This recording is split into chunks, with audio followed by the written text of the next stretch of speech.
이정희 선교사님 선교지에 가기 전에 한 두세 군데를 더 들렸었는데 제가 들리면서 진짜 궁금해서 그 선교사님들한테 물어본 질문이 두 가지가 있었어요. 하나는 특히 저희가 학생들, 이 천방지축이 학생들 데리고 이런 선교가 단기 선교가 도움돼요? 정말 솔직한 얘기를 듣고 싶었거든요.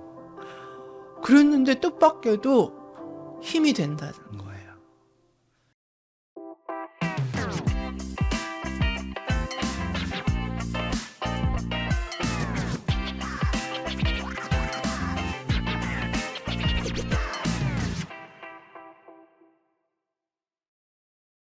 네, 안녕하세요. 하나님과 함께하는 사람들의 정기혁 형제입니다.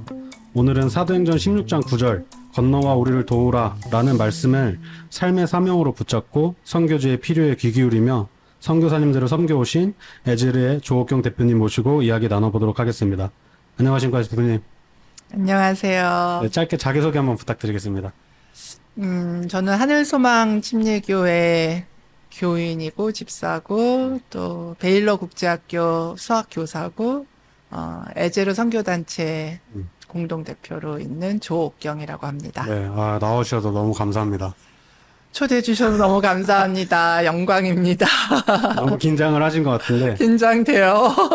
사실 제가 이 팟캐스트를 좀 기대하는 이유 중 하나가 이게 대표님 처음 만났을 때 첫 인상이 어떤 거냐면 목소리가 진짜 좋으시다 였거든요. 그래요? 네. 제가 누구 보고 이렇게 막 목소리가 좋다는 인상은 그러니까 대표님 처음이었던 것 같아요. 목소리가 너무 부드러우시고 그래서 뭔가 새벽에 차에서 들을 때 약간 라디오 듣는 느낌이 아닐까라는 생각이 좀 들었어요. 처음 들어보는. 그러세요? 예, 의외예요. 제 목소리가 좋다는 얘기는. 약간 아침 10시에 나오는 아나운서 같은 느낌? 라디오에서. 그래서 너무 기대가 돼요. 아이고. 그래서 오늘 이 팟캐스트 통해서 옥경 집사님 삶을 지금까지 어떻게 하나님 이끄셨는지 좀 들어보려고 하는데 그러기 위해서는 어린 시절 이야기를 안 들을 수는 없을 것 같아요. 그렇죠. 그래서 첫 번째로 어린 시절과 청소년 시절 좀 어떤 환경 속에서 자라셨는지 좀 이야기 한번 해주시면 좋을 것 같습니다. 저는 한국에서 태어났고요. 제가 초등학교 한 3학년까지는 저희 아빠가 사업을 좀 크게 하셔가지고 꽤 부유하게 사립학교 다니면서 그렇게 살다가 초등학교 4학년 들어가면서 아빠 사업이 망하셨어요. 그래서 그때가 이제 저도 자의식도 생기고 그러면서 저희 환경이 되게 수치스럽게 그때 이제 집도 이사하고 초등학교도 이제 또 다른 일반 학교로 옮기고 그러면서 수치심이 생기면서 그때부터 내가 감추고 싶은 것들이 생기잖아요. 우리 집의 형편 이런 거 감추고 그 대신 이제 내가 잘하는 거, 제가 잘하는 뭐 공부 이런 거 이제 잘해서 내가 누군지 나타내고 싶고 이런 것들이 이제 생겼던 것 같아요. 근데 제가 잘하는 거는 없는데 뭐 수학 뭐 정석 문제 이런 거 푸는 거가 제 취미였고 이제 뭐 그런 수학 좀 잘하고 공부 좀 잘하는 거 가지고 어떤 저희 거기서 아이덴티티를 찾으려고 했던 것 같아요. 네. 어린 시절에는 좀 어떤 성격의 학생이셨던 것 같으세요? 저는 좀 저희 엄마의 표현을 빌리자면 살갑지 않고 좀 무디고 그냥 되게 독립적이고 제가 하고 싶은 어떤 목표 있으면은 좀 이렇게 성취해 보려고 하고 하지만 또 강해 보이지만 또 제 사실은 의지가 그렇게 또 강하진 않은 성실하지 않은 그래서 뭐 성적 같은 것도 기복이 좀 심한 에이 좀 해야겠다 하면은 막 진짜 교과서 토시 하나 안 틀리고 다 외워가지고 또 하고 그러다가 이제 또 쭉 떨어졌다가 다시 올라가고 그런 저는 집사님이 어릴 때 미국에서 자라신 줄 알았어요. 미국에 이제 제가 고3 때 미국에 갔어요. 그렇게 청소년기를 한국에서 보내다가 저희 아빠가 이제 사업 실패하시고 뭐 다시 뭐 이렇게 재기하시려고 했지만은 저는 아빠를 되게 좋아했는데 아빠가 되게 선견지명이 있으신 분이다라고 어렸을 때부터 생각했어요. 그래서 존경하고 근데 아빠가 저희 이모가 미국에 사셨고 이제 저희를 초청해 주셨는데 고3 때니까 제가 사실은 한국을 떠나기 싫었는데 아빠께서 너희 때는 더 어린 나이에도 가서 미리 영어를 배워두는 것도 나쁘지 않을 거다. 그리고 그렇다고 유학을 보낼 형편은 안 되시니까 이런 기회가 생겼을 때 같이 가는 것도 좋을 거다. 이렇게 저를 설득하시고 그렇게 해서 고3 때 미국에 갔어요. 가족 전체가 다 가족 전체가 네. 이민을 버팔로라는 나야가라 폴스 아시죠? 거기 아주 근처 버팔로라는 곳에 이민을 가서 제가 거기서 고등학교를 마쳤어요. 그러면 그때 가실 때는 영어 이런 게 다 되셨던? 영어 안 됐죠. 요즘 이제 젊은 청년들은 한국 청년들은 이제 학교에서 또 영어도 더 바른 방법으로 잘 배우고 해서 이제 스피킹이 좀 되고 리스닝도 되는데 저는 진짜 처음 학교 갔는데 예스 노를 못하는 거예요. 뭔 말을 알아듣지를 못하니까. 그래서 또 저희 이모부께서 저희 손잡고 학교 다 데리고 가주시고 그렇게 해서 미국 생활을 시작했어요. 이게 사실 어린 나이에 가서 이렇게 배우면 그래도 금방 되는데 사실 고3이라는 나이가 마냥 어리진 않잖아요. 어리지 않죠. 가셔서 되게 생활이 힘드시거나 좀 어려움은 없으셨는지. 그래서 사실은 고등학교 생활이 전혀 즐겁지가 않았는데 제가 다녔던 학교 이름이 스윗홈인데 네. 스윗하지가 않은 거예요. 저는 그리고 고3 때 갔으니까는 대학을 가기에는 좀 시간이 많이 부족해서 1년을 꿇었어요. 그러니까 고등학교를 1년 더 다닌 거죠. 이제 근데 빨리 고등학교를 벗어나기만을 바라면서 대학 가면은 달라질 거다라는 그런 기대를 가지고 고등학교 생활을 꾹꾹 참으면서 또 뭐 문화적인 차이도 되게 많고 그게 한 몇 년도 정도였던가요, 그러면? 그게 1984년도에 제가 미국 가서 86년도에 대학을 다녔으니까 2년. 그 시절에 대표님이 갖고 있던 어떤 컴플렉스나 좀 어려움이 있었다면 그 당시에는 뭐 영어를 제가 못하는 게, 그러니까 사실 수학은 우리 한국 수학 알아주잖아요. 그리고 또 전 수학을 좋아했고, 그래서 학교 생활을 그래도 편하게 잘할 수 있었던 게 수학 선생님이 저를 잘 봐주셔서 이런 수학, 그런 경시대회 이런 거 데리고 다니시면서 뭐 같이 하고, 그래서 뉴욕 이제 시에도 가서 같이 뭐 팀으로 같이 가서 하고 이런 거, 즐겁게 했는데, 영어를 못하는 게 가장 큰 컴플렉스였고, 나중에 대학 가서는 또 여전히 저희 집안 부모님의 그런 환경, 뭐 이런 것도 저희 컴플렉스 중에 하나였고, 저희 뭐 외모에 대한 컴플렉스도 좀 있고, 예쁘다는 소리를 그렇게 많이 듣고 자라지는 않았던 것 같아요. 그러면 그 아버님께서 이제 미국 가서 새로운 잡을 잡고 그럼 거기서 이제 부모님이 뭐 미국 가셔가지고 하실 수 있는 게 없잖아요. 영어도 못하시고. 근데 그때 저희 이모가 이제 소개시켜 주신 게 거기 UB? UB? 뉴욕 주립대학 네. 버팔로, 순위 버팔로라는 학교 바로 앞에 이제 레스토랑이 있는데 한국 학생들은 좀 있는데 한국 레스토랑이 없대요. 그래서 저희 엄마가 음식 솜씨가 좋으시거든요. 네. 그리고 한국에 계실 때도 항상 요리학원 다니시면서 막 새로운 거 우리 해주시고 그랬는데 이제 엄마가 그래서 거기서 한국 음식점을 진짜요? 오픈하시고 그러고 막 무슨 신문에도 이렇게 기자가 와서 소개도 하고 그래서 좀 잘 됐어요. 근데 거기서 이제 아빠가 참 지금 생각하면 한국에 계실 때는 부엌에 한 번도 안 들어오셨었는데 거기서는 이제 부엌에서 설거지도 하시고 이렇게 참아내셨죠. 저 자식들 그냥 이제 원하는 대학에 가서 교육받는 거를 그것만을 목표로 하시면서 두 분이 잘 이민 생활을 참아내 주신 것 같아요. 집사님도 그럼 자영업 부모님의 그거였네요. 식당. 그렇죠. 네. 미국 가서는. 전혀 몰랐어요. 그래서 저는 그 시절에 비행기 타는 것도 쉽지 않은 시절에 대체 미국 가서 무슨 일을 어떻게 하셨을까라는 막 저는 그런 궁금증이 항상 있었거든요. 네, 그렇게 좀 힘들게 자리 잡고 시작하셨던. 그렇죠. 음. 근데 이제 감사한 게 저희 부모님한테 그렇게 이민 생활을 하시면은 아무래도 자식들의 도움이 많이 필요하고 옆에서 이제 영어도 그렇고 여러 가지. 근데 저희 부모님은 저희 셋 다 이제 교육을 목표로 오신 거니까는 자식 교육을 목표로 오신 거니까는 또 제일 원하는 대학 갈 수 있게 그렇게 지원을 해주셨고 그때는 그게 당연하다고 생각했는데 지금 생각하면은 감사해요. 그럼 궁금했던 게 저는 집사님이 크리스천 가정에서 자라셨는지가 되게 아니에요. 저 사실은 한국에서는 왜 생활기록부라는 거 쓰잖아요. 네. 그러면 뭐 종교 쓰잖아요. 종교란에 저희 항상 무교 썼어요. 근데 나중에 미국 와서 알고 보니까는 사실은 저희 할아버지의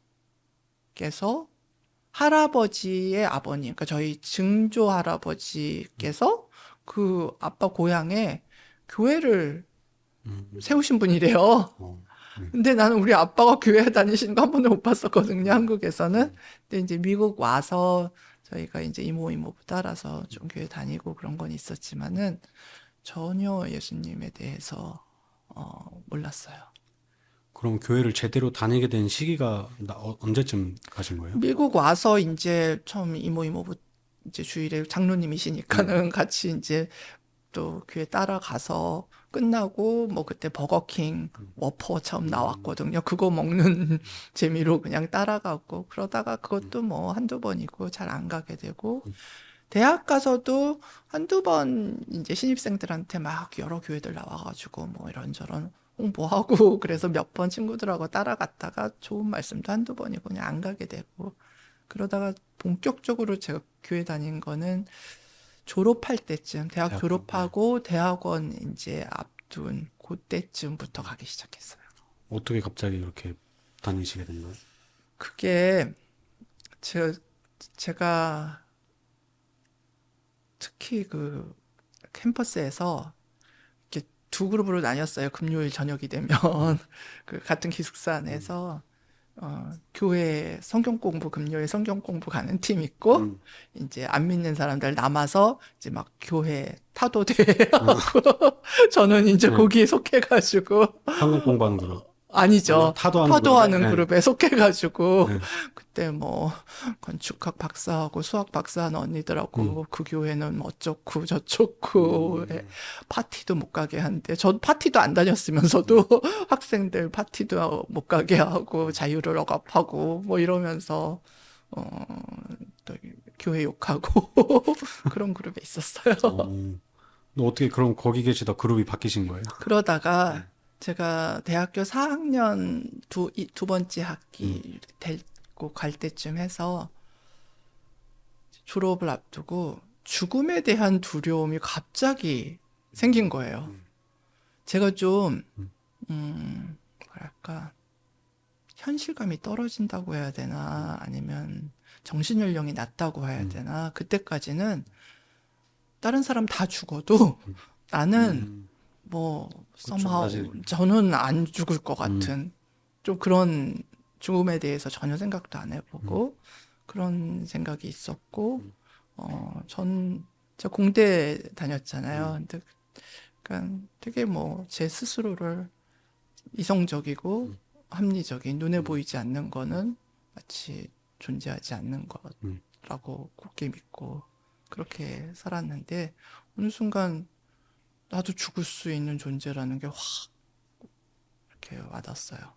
갑자기 어떤 뭐 사건 없이 그냥 사건 없이 그러면서 제가 좀 기억나는 게 저희 대만 에서 온 여학생이 저랑 친한 중국 친구가 있었는데 그 전공도 같고 걔랑 이제 기숙사에서 같이 내려오면서 수잔이었는데 물어봤어. 수잔, 너는 지금 죽어도 여한이 없어? 이런 걸 제가 물어봤어요. 근데 걔가 자기 없대요. 그냥 크리스천도 아니었어요. 근데 제가 걔가 정말 여한이 없게 얘가 성실하게 잘 살아왔다는 거를 알기 때문에 진심이 느껴졌어요.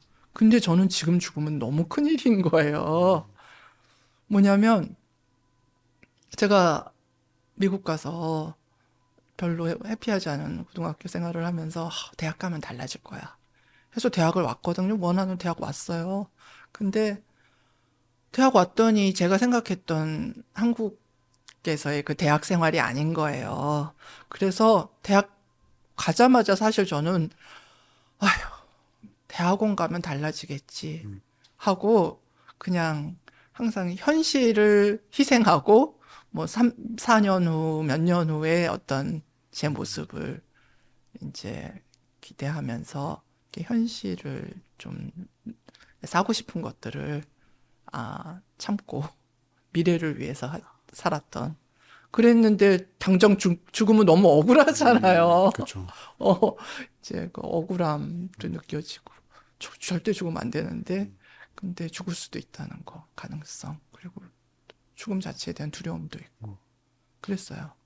그러고 제가 겨울방학이라서 집에 갔는데 저희 엄마 아빠가 그때는 버팔로에서 버지니아로 이사를 하셔가지고 제가 아는 사람도 없고 방학 때 가면 그런 중에 저희 엄마 아빠가 이민 올 때부터 한국에는 왜 뭐 옛날에 전집 이런 거 많이 있잖아요.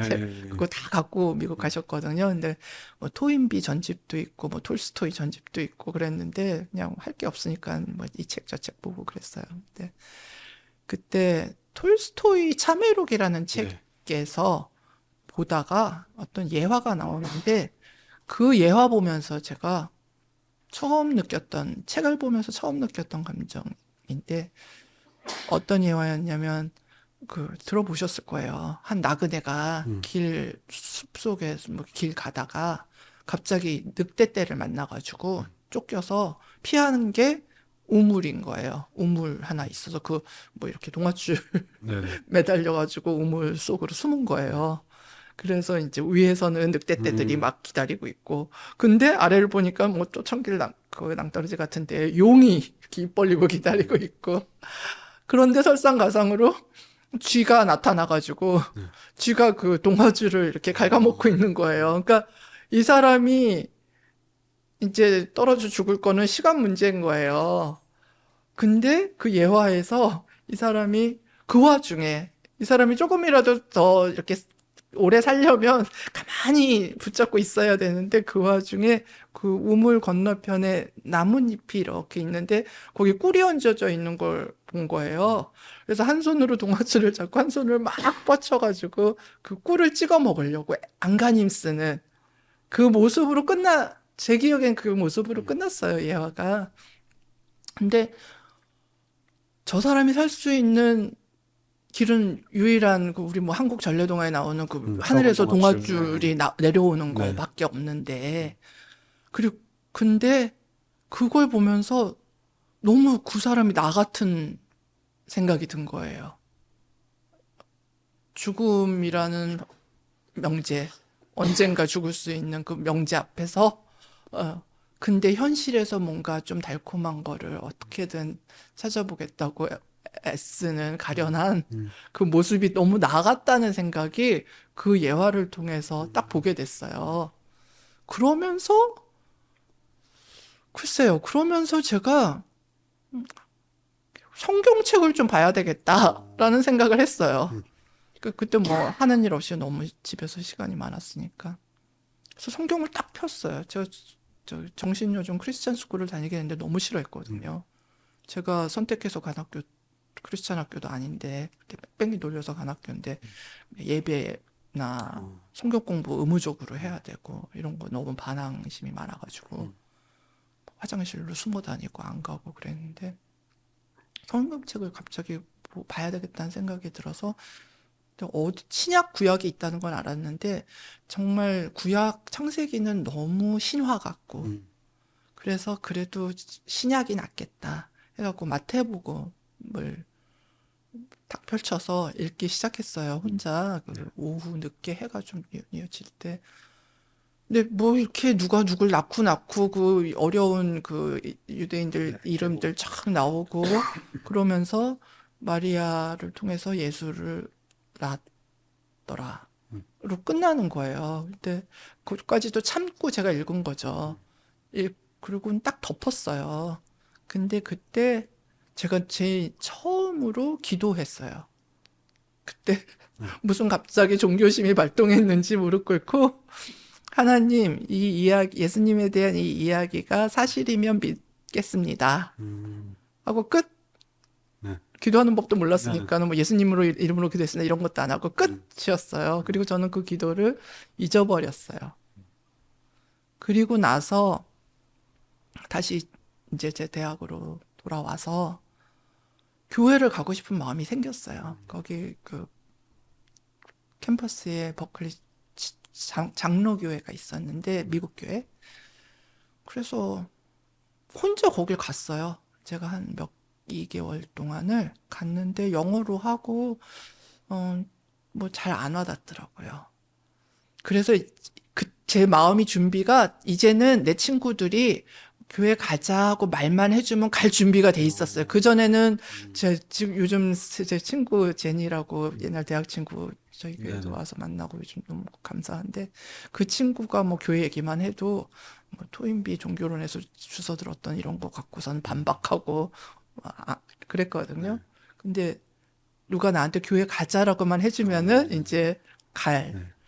그런데 저한테 좋은 핑계가 생긴 게 같은 기숙사에 같은 교회 다녔던 친구가 둘이 이제 나간 거예요. 기숙사를 나가서 아파트에서 살겠다고.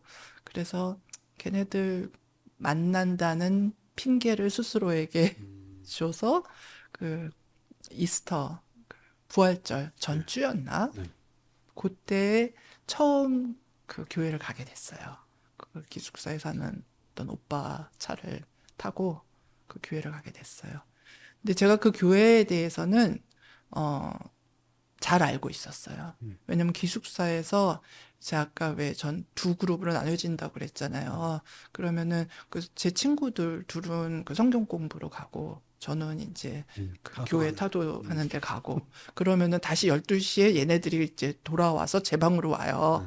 그러면은 그냥 자기네도 교회에서 있었던 일, 뭐 게임 한 얘기, 논 얘기, 뭐 이 사람 저 사람 얘기를 해요.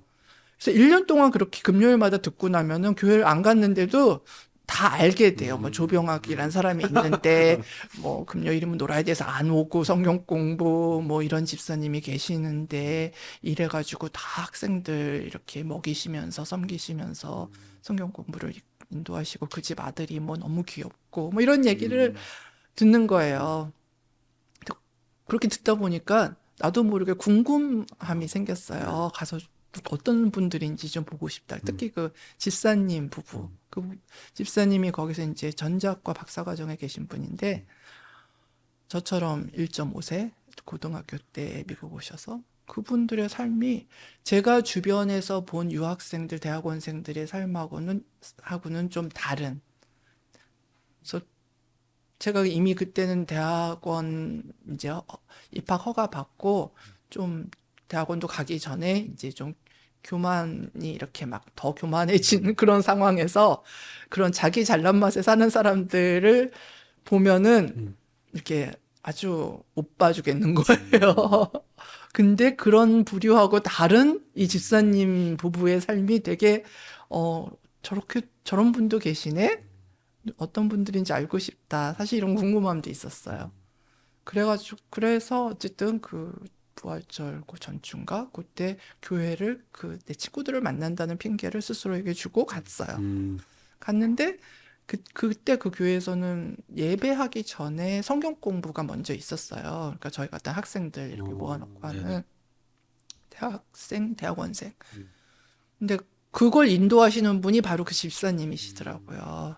근데 부활절 전주라서 그런지 심플하게 한 1시간 동안을 예수님이 이 세상에 어떻게 태어나셨고, 어떻게 공생애 하셨고, 사역하셨고, 어떻게 돌아가셨고, 어떻게 부활하셨고, 이거를 되게 플레인하게, 뭐 이렇게 공대생이시니까 그렇게 말씀을 뭐 재밌게 하시는 분도 아니에요. 플레인하게 1시간 딱 하신 거예요. 그러고 나서 끝나고 예배로 가려고 하는 그 길에서 그 집사님이 아마 저에 대해서 들으신 것 같아요. 음, 예수님이 하나님이시라는 거를 믿게 도와줄 수 있는 책이 본인한테 있으시대요. 제 생각에 뭐 기독교 기본 진리 존 스타트 목사님 그런 책이었던 것 같아요. 그래서 원하시면 본인이 빌려드릴 수 있다고 저한테 딱 그러시는 거예요. 그래서 내가 뭐 제 성격상 그냥 됐어요. 괜찮아요. 괜찮아요. 그랬거든요. 근데 신기하게 제 마음속, 이게 제 머릿속에서 나온 생각이 아니에요. 출처를 알 수 없는 제 마음 깊은 어떤 뱃속 밑에 깊은 곳에서부터 어떤 이런 소리, 뭐 메시지 같은 게 있었는데 그게 뭐였냐면 입으로는 괜찮아요 했는데 예수님이 하나님이 예수님이 진리가 아니야. 예수님의 스토리가 진리가 아니라는 것을 밝히는 게 제 인생에서 더 어려울 것 같습니다. 이런 생각이 쑥 올라오는 거예요. 그러니까 이미 직감적으로 뭔가 이 예수님이 진리일 수도 있다는 예수님에 대한 이야기가 다 사실일 수도 있다는 것 쪽으로 많이 기울어진 거예요. 그러면서 제가 교회를 계속 다녔어요. 예배에 와서 좋은 적도 많은데, 이게 저 같은 사람은 또 단순해서, 어떤 면에서 단순해서 그런지, 예수님의 이야기를 신화로 생각했을 때는, 뭐, 교회를 내가 왜 가야 되는지, 예배를 왜 드려야 하는지 몰랐는데, 예수님의 이야기가, 모든 이야기가 사실일 수 있다라는 생각을 딱 들어오니까는 두려움이 제일 먼저 들었어요. 그럼 하나님이 계시다는 건데 내가 그 하나님을 인정하지 않고 이렇게 제 마음대로 이렇게 살았던 게 갑자기 너무 두려운 거예요. 그래서 아마 그때부터는 그 두려움 때문에 제가 조라도 주일 예배에 나왔던 것 같아요. 그러면서 뭐 이렇게 그 단추 하나 잘 깨지니까는 그냥 자연스럽게 저는 그래서 성경 다 알아보지도 않고 잘 모르면서도 그냥 예수님이 하나님이 보내신 하나님이시다라는 게 딱 그걸 받아들이고 나니까는 그냥 당연히 믿어야 되는 걸로. 그래서 사실 2달 후에 저희는 그땐 5월이면 가족 수영에 있었는데 거기 가서 천부여 의지하오니 손 들고 옵니다. 그 찬양 나올 때 제가 앞에 나가서 하나님 믿겠다고 나가서 헌신하고 바로 그 자리에서 수영장에서 침례 받았어요. 그렇게 이제 크리스찬으로서의 삶을 시작한 거였어요. 어떻게 보면 그때가 집사님 삶에 있어서는 하나님과 어떤 인격적인 만남이라고 해야 될까요? 지금 돌아보면은 그게 인격적인 만남으로 하나님 봐주셨는지 어쩐지는 모르겠지만은 그러니까 정말 몰랐어요. 십자가의 은혜도 솔직히 몰랐어요. 그냥 저는 하나님이 당연히 안 계시다고, 눈에 보이지 않는 거는 존재하지 않는다고 제가 믿었으니까. 그러다가 예수님의 역사 속에 오신 예수님을 통해서 하나님이 계시다는 거를 믿게 되니까는 그냥 나는 어떻게든 하나님 손 안에 있어야지만 잘 살 수 있는 존재다라는 뭐 그런 거 하나 가지고 시작했던 것 같아요. 근데 감사하게 하나님이 그것조차도 받아주시고 어떤 큰 구원 안에 그 한 부분으로 받아주시고 거기서 시작하게 해주신 것 같아요. 근데 그러면서 교회 생활하면서 이제 하나하나씩 제가 정말 얼마나 죄인인지, 왜 예수님이 십자가에서 그렇게 돌아가셔야만 했는지, 이런 것들을 이제 저와 연관시켜서 보게 해주시고, 예수님의 그 십자가에서 낭비하신 사랑, 내가 언제 돌아올지도 모르면서 그렇게 길을 열어주시려고 예, 가신 그 십자가의 은혜가 이제 사실은 좀 오랜 후에 음. 그걸 경험하게 됐어요. 그 타도하던 생활에서 이제 갑자기 교회 안으로 확 들어오셨는데 맞아요. 그 뒤에 이제 신앙생활이 점점점 그런 과정이잖아요. 성경 공부를 하시고 점점 그런 게 받아들여지는 과정? 그렇죠. 그러고 나서는 제가 그때 이제 대학원 석사 마치고 박사과정 들어가고 그랬는데 예수님 믿고 나서 사실은 제 삶의 목표가 이제 바뀐 거예요. 그 전에는 그때는 이제 조국경이 아니고 서국경, 결혼 전에 서국경이라는 이름을 냈을 때 사람들이 알아봐 줄 수 있는 어떤 제가 절대 공부를 좋아하거나 이래서 박사과정에 들어간 게 아니고 정말 그냥 나라는 사람을 설명하기 위한 한 어떤 방편으로 그냥 선택한 길이었는데 뭔가 그렇게 본격적으로 그런 게 받아들여지시고 그러고 나서는 사실은 제 삶의 목표가 바뀐 거예요. 네. 그전에는 나를 설명해 줄 수 있는 어떤 멋진 뭐 이런 길을 찾아가다가 이제 하나님이 계신 거 알고 하나님을 믿게 되니까 하나님을 위해서 분명히 계신 하나님을 안 믿는 사람이 이 세상에 많잖아요. 네. 그 하나님을 전하는 게 이제 제 삶의 목표다라고 그 전환은 확실히 됐던 것 같아요. 그래서 사실 거의 일주일에 교회를 한 4번, 그때는 저희 굉장히 열심히 했거든요.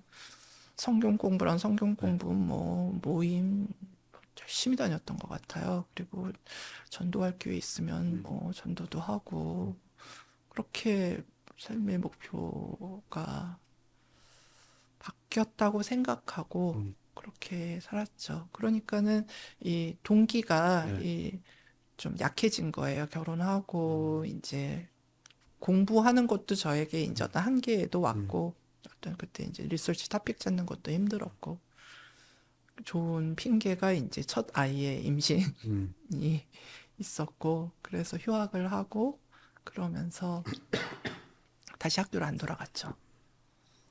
그리고 이제 그 후부터는 뭐 저희 가정 아이들 키우면서 교회 섬기고 그런 때 제 삶이 많이 들여진 것 같아요. 그 당시에 좀 청년들의 분위기나 좀 모임들은 어땠어요, 보통? 그때 분위기요. 네. 저는 사실 재밌었어요. 모이면 이제 그 주로 청년들 모여서 그 아까 말씀드린 그 집사님 집에 네네. 모여서 맛있게 해주시는 밥 먹고 무슨 이런 뭐 게임 무슨 007방 뭐 이런 게임 같은 거 그런 거 저는 한국에서 대학 생활을 안 했잖아요. 뭐 네네네. MT도 안 가보고 그러니까 너무 재밌는 거예요. 그런 거 뭐 또 하고 또 그때 이제 거기 목사님께서 굉장히 성경을 잘 가르쳐 주시는 분이셨는데 그때 이제 성경도 열심히 배우고 그때 계셨던 함께 신앙생활 했던 분들 그리고 약간 위에 선배님들 아까 그 집사님들 이런 분들이 훌륭한 분들이 많으셨어요. 그래서 정말 공부하시면서도 자기 집 오픈해서 다 학생들 섬기시고 그렇게 삶으로 본을 보여주신 분들이 많으셨어요. 그래서 굉장히 제자 예수님 전교인 사역자와 이런 게 이게 그 교회의 거의 모토 네네. 같은 그러니까 전교인이 그냥 예수님 믿고 끝나는 게 아니라 다 제자 사는 거를 본으로 보여주시는 분들이 많았던 그래서 그 성경 공부 모임에 이렇게 참석하게 된 저 같은 사람들도 그걸 보면서 그게 너무 당연한 그래서 어떤 나의 개인적인 어떤 뭐 야망이나 어떤 취업이나 뭐 나의 개인적인 어떤 필요나 이런 걸 위해서 어떤 걸 결정하는 게 아니라 정말 그때는 교회관이 굉장히 중요한 교회 다니고 제가 있었는데 그 교회가 제 삶의 가장 큰 우선이고 하나님이 인도해 주신 그 길만을 따라가야 되는 게 당연한 거고 뭐 좀 이런 이게 집사님의 백그라운드를 전혀 몰랐고 이렇게 듣다 보니까 너무 재밌네요. 그래요. 네. 그 집사님도 청소년 시절에 이제 교회도 못 보냈지만 그래도 청년 때는 좀 뜨거운 교회 생활을 경험하시고 청년부 시절을 또 보내셨네요. 그러니까 제가 그걸 뭐 뜨겁다고 해야 될지는 모르겠지만은 음. 그렇죠. 일단 외형적으로 보면은 열심히 그렇죠. 교회 과일을 막 다니고 교회 뭐 가시고. 하고 했지만 그런 또 그런 한 몇 년의 그런 인간적인 열심과 노력으로 또 헌신으로 신앙생활을 했던 게 있고 그걸 통해서 얻은 또 유익들도 분명히 있고 성경 지식도 있고 한데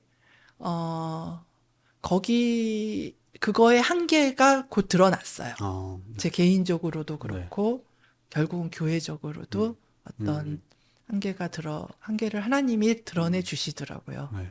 그래서 사실은 또 중요한 그런 전환기가 있었어요. 근데 네.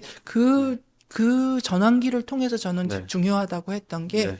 그 전까지는 제가 사실 어떤 저의 의지와 노력으로 예수님을 믿고 따라도 저희 의지와 노력으로 했다고 하면은 네.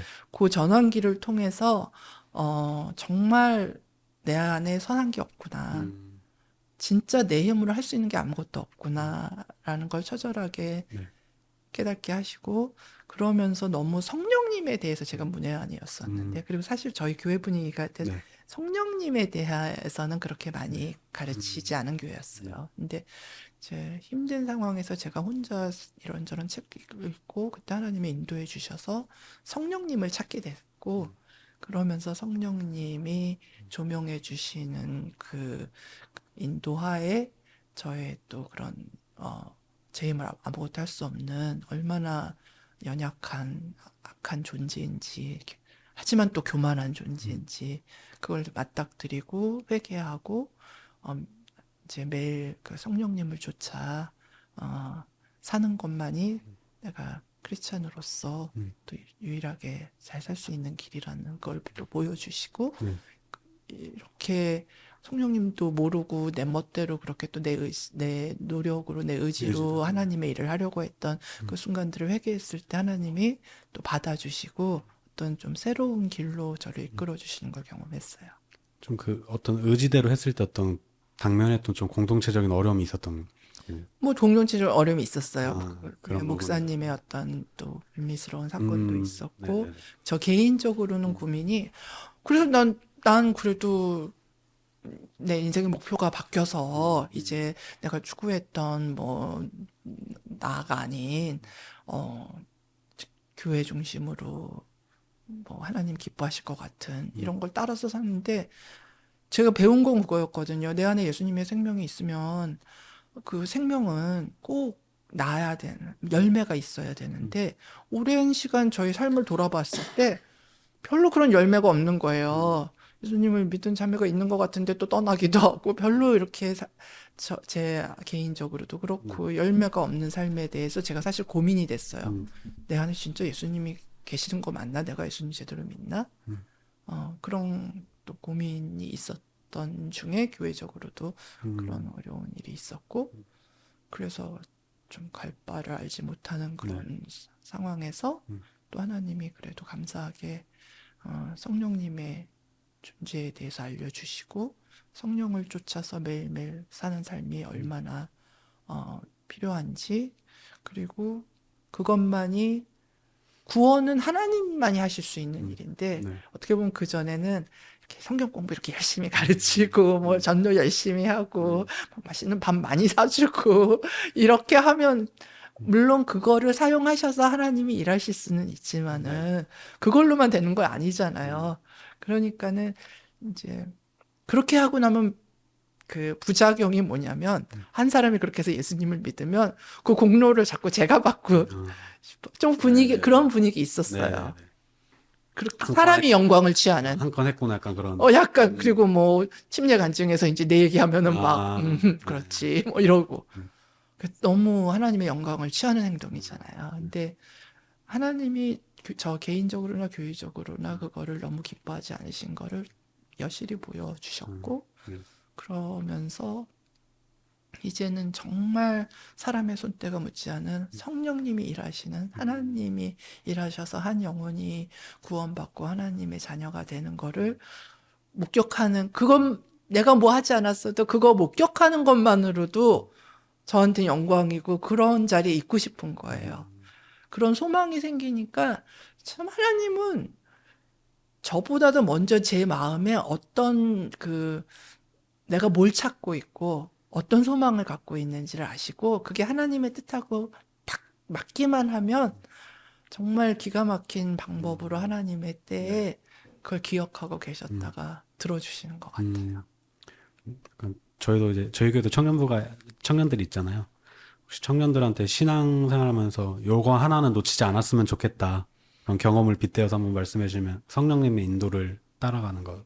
음, 저는 저희 교회 청년 팀들 보면서, 형제자매들 보면서 정말 도전받아요. 정말 제가 청년이었을 때하고는 비교했을 게 말씀드렸지만 저는 잘못된 의도로 교회 안에 들어와서, 나는 하나님을 위해서 산다고 생각했는데, 돌아보니까는 결국은 자아추구였던 거예요. 조금 고상한 모습으로 이 세상에서 성공하고 이런 거 다 버렸다고 하지만 여전히 내가 어떤 사람이 되는 게 중요하고 그거를 하나님을 이용해서 그런 사람이 되고 싶은 자아추구였는데 저희 교회 청년들 보면은 너무 순수하게 하나님 사랑하고 하나님께 정말 순수하게 예배드리고 거기서 또 하나님이 주시는 또 은혜를 구하고 사는 모습이 저는 뭐 너무 도전이 돼서 제가 뭐 더 할 말이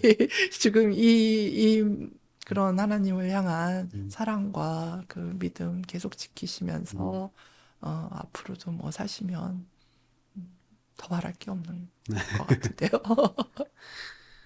이제는 좀 결혼에 대해서 한번 들어가 보고 싶은데요. 어떻게 지금의 이제 공동 대표님인 조병학 집사님과 만나게 되신 건지. 저희 남편 네. 아까 말했잖아요. 조병학. 네. 저 교회 다니기 전에 우리 친구들이 성경 공부 갔다 오면은 그 모임에 조병학이라는 사람이 있는데 우리보다 나이는 한 2살 정도 많은 것 같고 사실은 저랑 동갑이거든요. 근데 좀 나이가 그때 많아 보였어요. 막 이렇게 수영 2살 정도 많은 것 같고 뭐 성경 공부 놀아야 돼서 안 온다고 했던 그 사람인데 이제 제가 교회 다니고 같은 성경 공부 팀에 있는데, 사실은 그때 이제 같이 알았던, 또 어떤 형제님 한 분이 저한테, 제가 교회 다니기 전부터 이제 알았던 사람인데, 교회를 오니까 라이드가 필요하니까, 이렇게 옵션을 주더라고요. 이 사람하고 할래요? 이 사람 누구한테 이제 라이드를 받고 싶냐고. 그래서 제가, 조병학이요. 해가지고 제가 저희 드라이버를 선택했어요. 네. 그래서 같이 이제 자연스럽게 네. 같은 차 타고 다니면서 알아가고 되게 하나님이 제가 하나님 믿고 하나님이 저에게 주신 선물이라고 생각했어요. 저희 남편이. 근데 이제 뭐 여러 우여곡절이 있는데 이제 사귀면서 결혼까지 하게 된 데는 선물이라고 생각하고 너무 자연스럽게 만나서 네. 결혼까지 했지만 뭐 나중 자세한 거는 네. 뭐 많이 있죠. 지금 저희 교회 여자 자매들도 이제 배우자 기도를 막 하고 있는 것 같더라고요. 근데 제가 결혼을 해보니까 여자들은 결혼을 준비하는 과정에도 막 확신이 없고 왔다 갔다 하고 이런 맞아요. 과정이 있잖아요. 근데 이제 대표님은 그래도 이 사람이 하나님이 나한테 주신 배우자다라는 그런 확신이 들었던 때가 있었나요? 정말 좋은 질문 해주셨어요. 제가 뭐 여러 이야기가 있다고 말씀드렸는데 그 중에 그래도 꼭 하고 싶었던 이야기는 있거든요. 그게 뭐냐면 뭐 처음 만나서 이제 좋은 감정 생기고 그래서 또 사귀고 좋고 근데 사실 약혼을 하고 나니까는 달라지는 거예요. 주평학 주사님 달라지는 거예요? 뭐 나도 달라졌겠죠. 저도 네. 달라졌겠죠. 근데 서로 이게 약혼을 하니까는 뭐 본색이 드러났다고 그래야 되나. 그러니까 이제는 자기 사람이라고 생각하니까 그러니까 좀 서로 컨트롤하고 싶은 마음이 생기는. 저 사람이 내가 원하는 대로 해줬으면 나도 저 사람이 원하는 대로 해줬으면 하고 그게 저는 우리 남편은 우리 남편대로 나를 사랑하면은 왜 그렇게 못 해줘? 음. 이런 거고, 저는 저대로, 음. 뭐야, 매일 쇼비니스틱하긴 뭘 자기가 또 원하는 대로 나를 이렇게 바꾸려고. 뭐 이런 거 없고, 진짜 많이 싸웠어요, 저희는. 근데 싸워서 전 진짜 파혼까지, 제가 반지까지도 뺀 그런 적이 있는데, 그래요. 그럼에도 불구하고 결혼을 결심했던 이유는 음. 그런 과정을 통해서 여실히 음. 내가 저 남자 진짜 믿을 만한 사람이라고 생각했는데 저랑 백그라운드도 비슷하잖아요. 같은 시기에 미국 맞아요. 와서. 그런 게 저는 저희 남편을 통해서 하나님의 용납을 저희 남편을 통해서 경험했어요. 나의 이런 수치스럽게 여겼던 부분들, 네. 이런 것들 조금씩 드러내도 우리 남편이 잘 받아주고 편하고 그게 너무 좋았는데 이런 여러 갈등을 통해서 안 되겠다 하는 순간까지 온 거죠. 그런데도 결혼을 결심한 게 수양회, 결혼 3개월 전에 수양회를 다녀왔어요. 그 전에 이제 한번 빼고 이제는 안 해. 이러고 나서 같이 수양회를 갔다가 오면서 저한테 실망하고 우리 남편한테 실망하고 이 세상에 믿을 사람은 아무도 없다. 오로지 하나님 한 분만 믿을 뿐이다. 이런 이제 생각이 저한테 가득 찼고 수영에 내려오는 길에 제가 저희 남편한테 그랬어요. 나는 병학 씨 믿고는 결혼 못해.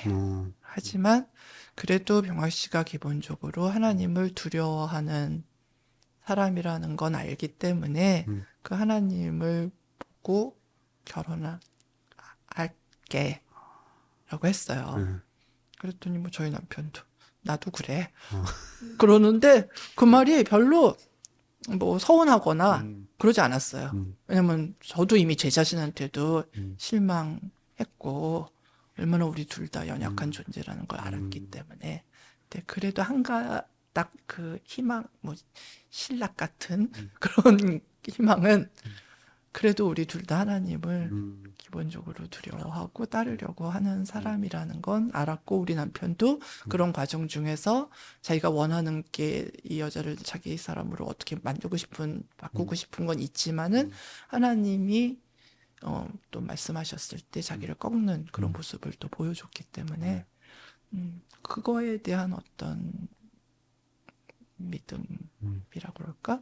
그런 것 같고 결혼한 거예요. 네. 이 과정을 청년들이 알아야 돼요. 결혼하셔서 네, 그런 이 사랑만 넘쳐나고 꽃길일 것 같지만 꽃길 진짜 이 아닙니다. 과정을 알아야 되는데. 근데 많은 저는 특히 제 삶 네. 외로웠어요. 저는 왜냐하면 고3 때 미국 와서 제가 누구랑 그렇게 깊은 관계를 맺어본 사람이 아니거든요. 거의 그냥 외딴 섬처럼 그냥 나로 그냥 충만해서 그냥 사람 필요로 하지도 않고 그냥 그렇게 혼자 사회성이 길러질 틈이 없이 그러다가 이제 교회 와서 거기서 이제 사실 저는 사회성도 배운 것 같아요. 그러면서 저희 남편 사귀면서 누군가 가족이 아닌 누군가와 깊은 관계를 맺으면서 거기서 이제 갈등이 있을 수밖에 없고 나를 바꾸려고 하는 사람한테 제가 맞설 수밖에 없고 누구보다 자유를 중요하게 그렇죠. 생각하는데 그랬는데 그런 과정을 통해서 정말 하나님이 제가 누군지를 보게 하시고 또 제가 얼마나 하나님이 필요한 존재인지 우리 부부 관계에서 결혼하고 부부 관계에서 하나님이 얼마나 필요한지 하나님이 계시지 않으면은 저희는 정말 이 자리에 없을 거예요. 저도 같은 과정을 겪고 있습니다. 그렇죠. 너무 재밌는데요? 그럼 이제 또 다음 스테이지 넘어가서 이제 자녀를 셋이나 낳으셨잖아요. 지금 저희 와이프인 예윤자매도 하나 낳고도 신앙적으로도 너무 힘든 시기도 보냈고 어쨌든 남들은 다 예배 드릴 때 애 봐야 되고 나는 교회를 이렇게 하면 왜 다니지 약간 그런 시기가 있잖아요. 네. 똑같이 있으셨을 것 같은데 그런 시기를 어떻게 겪으셨고 좀 어떻게 극복하셨는지. 저는 너무 몰랐어요. 지금 예은자매님은 그래도 뭐 이제 또 이것저것 그쵸. 많이 배우시고 들으시고 어떻게 키워야 되는지 요즘은 정보도 많고. 근데 저는 왜 그런 걸 이렇게 물어볼 생각도 안 하고 혼자 정말 애 낳고 힘들게 애가 뭘 필요로 하는지 왜 우는지 몰라서 막 한 번은 베개 던진 적도 있어요. 우리 예진이. 왜 왜 우는지. 우는 줄 모르는데 동이 트는 거예요. 아, 근데 미치겠는 거예요. 그래서 진짜. 베개 하나 이렇게 깔아놓고 그냥 응. 어쩌라고 하고 아. 던지고 네.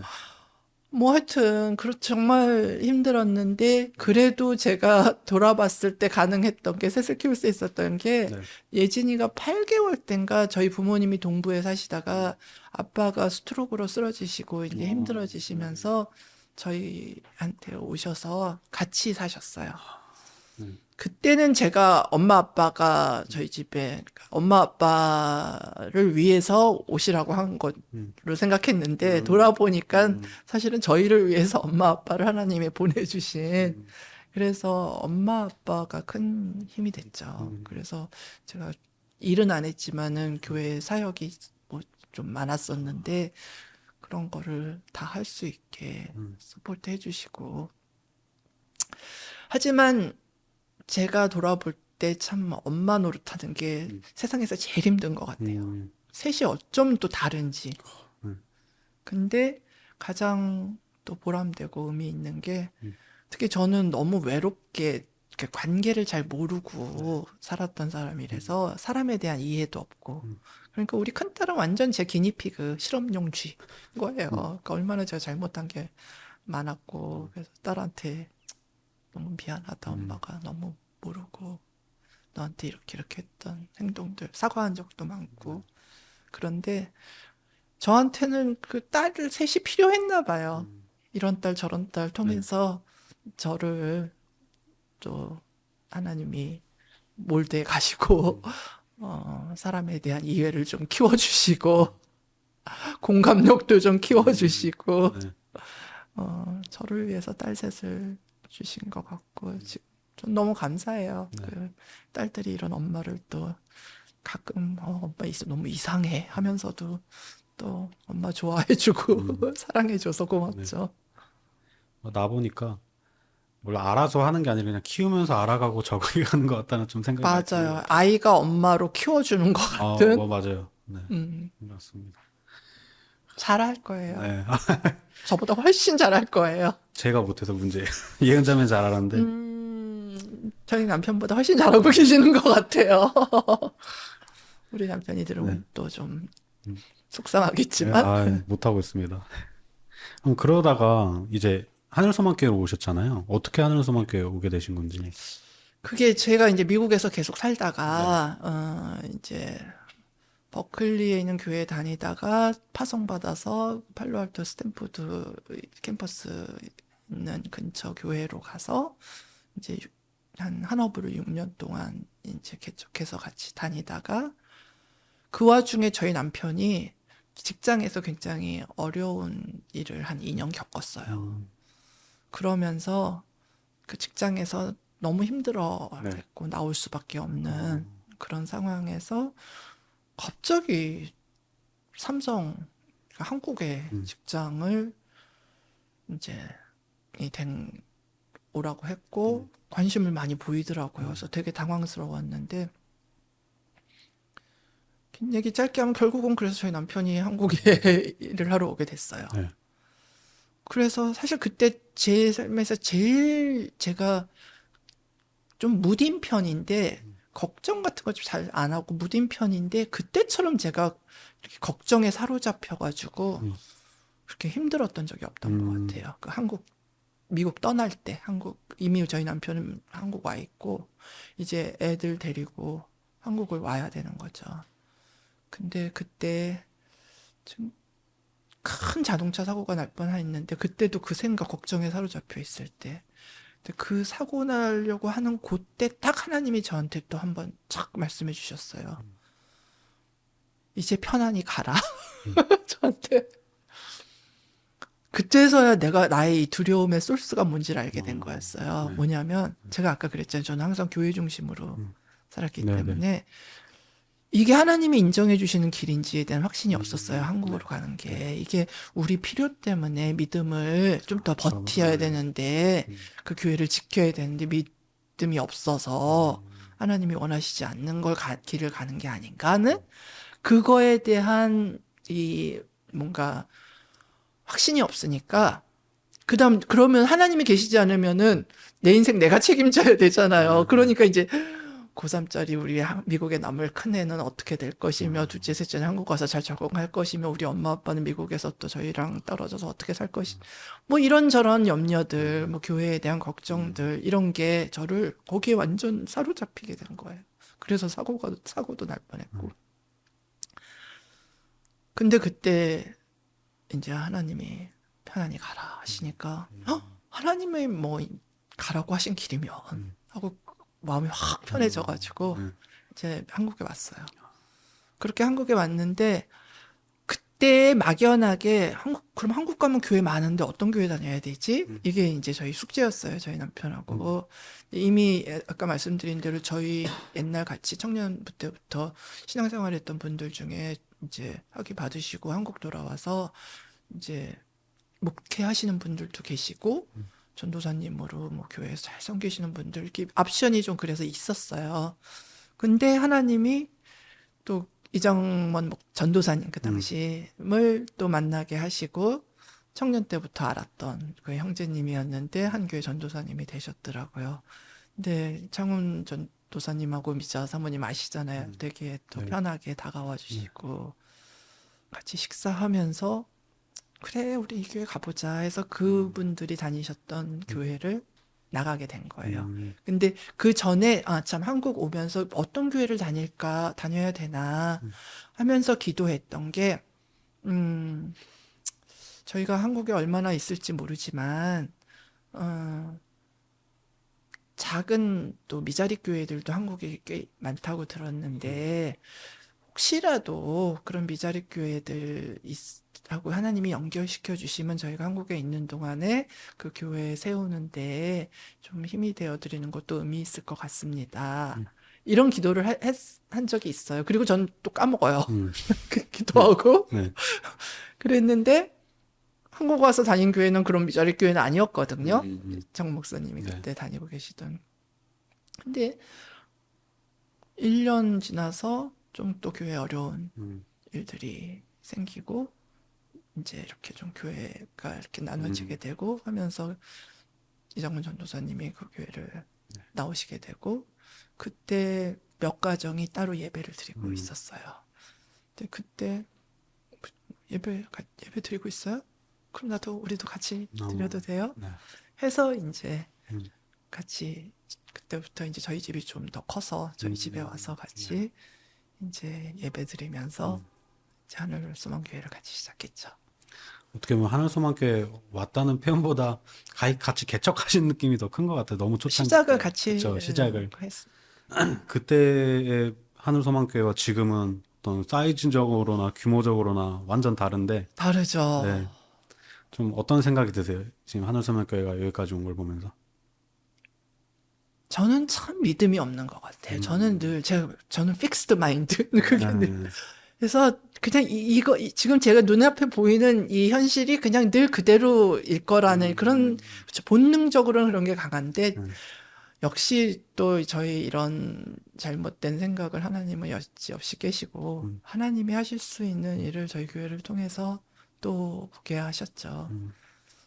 저희 그때 뭐 6, 7가정으로 시작해서 교회도 없어서 이제 개인 집에서 예배 같이 드리고 했는데 감사하게 개척교회 힘들잖아요. 네. 근데 저희 교회는 일단 들어오면 나가진 않아요. 맞아. 나가진 않아요. 그리고 뭐 갑자기 사람들을 보내주시고 이런 건 아니었지만은 정말 한 영혼을 귀하게 여기라는 게 저희 생각이잖아요. 네. 한 명 한 명 하나님이 이렇게 보내주신 사람들 귀하게 감사하게 여기고 그렇게 해서 차곡차곡 지금 우리 현재 교회의 모습으로 하나님이 이렇게 만들어 주신 것 같아요. 그래서 참 놀라워요. 네. 전 무엇보다도 청년부 그때는 네. 예은자매라고 대학 네, 명동 예은자매 한 명이었어요. 맞아요. 근데 그때 기억나요. 명동 예은자매가 저희 교회도 청년부가 있게 해주세요라고 그게 명동 예은자매 기도였는데 그러면서 혼자서 3년을 네. 지켰는데 그 자리를 3년 후부터 갑자기. 성경자매님, 뭐 기리자매님, 조인나자매 이렇게 한 명 한 명씩 보내주셔서 이렇게 지금의 청년부가 있게 해주신 게 정말 놀라워요. 그냥 청년부가 아니라 진짜 믿음 좋은. 맞아요. 되게 청년 시절부터 좀 여러 교회를 겪으셨는데 집사님이 보시기에 하늘소망교회는 좀 이런 교회 같다라고 하시는. 사실 전 여러 교회 안 겪었어요. 저는 사실 네. 교회라고는 미국에서 제가 다녔던 딱 예수님 믿었던 그 교회 파송받았지만 뭐 네. 거의 비슷한 그치 교회가 좀 그런 한 교회. 그리고 한국 와서 또 저희 교회가 어떻게 보면은 제가 젊었을 때 다녔던 그 교회 모습하고 또 비슷한 부분이 많은 것 같아요. 그렇죠. 네. 그래서 미국에서 이제 가끔 우리 방문한 분들 많잖아요. 맞아요. 오면은 저희 교회 되게 좋아해요. 일단은 그 분위기가 있으니까는 맞아요. 네. 되게 찬양부터도 그렇고 펠로십도 그렇고 예배도 그렇고 너무 예배가 좋다고 그런 얘기 제가 많이 듣거든요. 그래서 굉장히 가족 같은 맞아요. 하지만 너무 가족 같은 어떤 인간적인 관계를 앞세우는 게 아니라 뭐 그걸 앞세우려고 해서 맞아요. 앞세우는 거 아니지만 네, 네. 하다 보면 그렇게 네, 네. 되기가 쉽잖아요. 하지만 정말 뿌리를 예수님께 깊이 내리고 그거를 그 사랑을 또 실천하기 위해서 또 먼저 가까운 교회 안에서 그거를 또 실천하는 그런 가족 같은 교회. 맞습니다. 그렇게 교회 다니시다가 이제는 좀 설립하신 에제르 단체 이야기로 넘어가려고 하는데요.